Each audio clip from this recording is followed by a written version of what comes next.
शेराकोट में लोहे का फर्नीचर बनाने वाली फैक्ट्री में आतिश की। रेस्क्यू टीमों ने मौके पर पहुंचकर आग पर काबू पा लिया, जबकि कूलिंग का अमल अभी भी जारी है। रेस्क्यू का कहना है कि शॉर्ट सर्किट के बाद फैक्ट्री में आग लगी और फैक्ट्री का 90% सामान जलकर खाकसर हो चुका है। रेस्क्यू ज़राए की जानिब से बताया गया है। अफसोसनाक वाक़या पेश आया। शेराकोट लोहे का फर्नीचर बनाने वाली फैक्ट्री में आतिश ज़दगी का ये वाक़या हुआ है। मज़ीद तफसीलात बताएंगे वकास अहमद। जी वकास।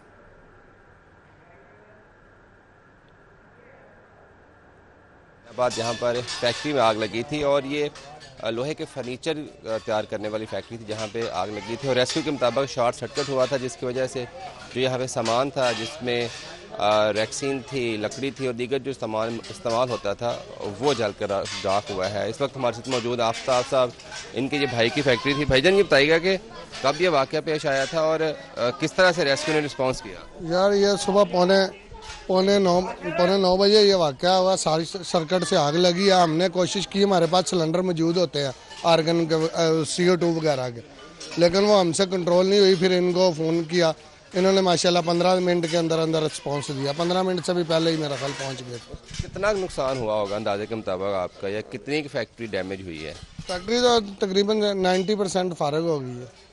फैक्ट्री में तो कुछ नहीं बचा, जो बचा है वो भी समझ ले बेकार ही है, वो किसी काम की चीज़ नहीं बची, फारग होगी फैक्ट्री। ज़्यादा सामान कौन सा ऐसा था जिससे आग लगी है?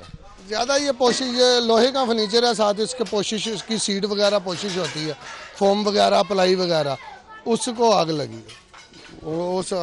उसकी वजह से फिर आग बढ़ती गई। बहुत शुक्रिया, आपने भी बात सुनी कि उनका यही कहना है कि क्योंकि लोहे के फर्नीचर की ख़ासतौर पर कुर्सियाँ तैयार की जाती थी, फिर उसकी पोशिश भी की जाती थी और जो सामान था जिसमें रेक्सीन थी, फोम था, लकड़ी थी, ये सारी वो चीज़ें थी जिससे आग तेज़ी से फैलती है।